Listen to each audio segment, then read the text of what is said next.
నియోజకవర్గ పరిధిలోని ఆలయాలు దయనీయంగా మారాయి. ఇదొక్కటే కాదు, సమాజ శ్రేయస్సు కోసం ఉపయోగపడాల్సిన గుడి మాన్యాలు కొందరు స్వార్థపరుల కబంధ హస్తాల్లో చిక్కుకున్నాయి. బక్కచిక్కిపోతున్న ఆలయాలను చూస్తే కడుపు తరుక్కుపోతోంది. ఆస్తులు అన్యాక్రాంతమైపోతున్నాయి. దేవుణ్ణి నమ్ముకున్న అర్చకుల బతుకులు చితికిపోతున్నాయి. దేవాదాయ రెవెన్యూ అధికారులు పెద్దల అడుగులకే మడుగులొత్తుతున్నారు. ఈనాడు ముందడుగు ఈ వివరాలను వెలుగులోకి తెచ్చింది. అవకాశం దొరికితే ఆ దేవుణ్ణే మోసం చేయగల సమర్థులు బడాబాబులు. విజయనగరం జిల్లా బొండపల్లి, గజపతి నగరం మండలాల్లో దశాబ్దాలుగా ఇదే జరుగుతోంది. ఆ ప్రాంతాల్లో కొందరు గుడిని, గుడిలో లింగాన్ని మింగేస్తున్నారు.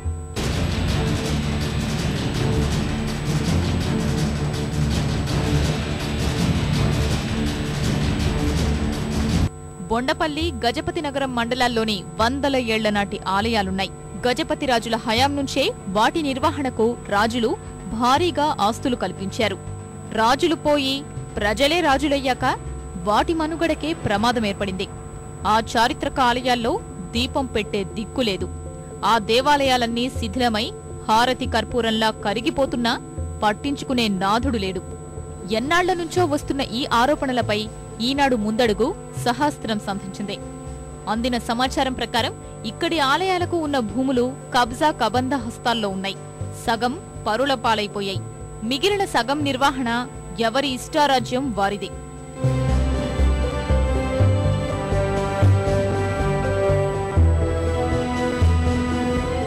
బొండపల్లి మండలం నెలివాడ గ్రామంలో ఉన్న పురాతన సీతారామ సంగమేశ్వర ఆలయానికి దాదాపు 200 ఎకరాల భూమి ఉందని సమాచారం. దేవాదాయ ధర్మదాయ శాఖ ఇచ్చిన సమాచారంలో ఆలయం పేరిట ఉన్న భూములు 70 ఎకరాలుగానే ఉంది. అది కూడా పరాధీనంలో ఉందని సమాచారమిచ్చారు. విజయనగరం మీదుగా ఒడిశాకు వెళ్లే 26వ జాతీయ రహదారి పక్కనే ఉన్న ఈ భూముల ధరలు ప్రస్తుతం కోట్ల రూపాయల్లో ఉన్నాయి. అలాంటి విలువైన భూముల్ని దోచుకునేందుకు బడాబాబులు పావులు కదుపుతున్నారు. దేవాదాయ రెవెన్యూ శాఖలు అక్రమాలను కళ్లప్పగించి చూడడం తప్ప చేసిందేమీ లేదు.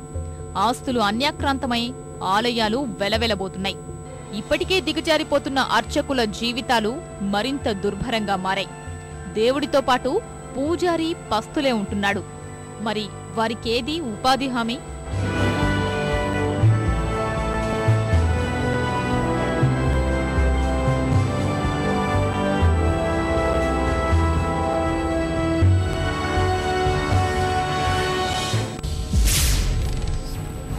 నేను ఇక్కడ 1972 నుంచి ఇక్కడ ఉంటున్నాను.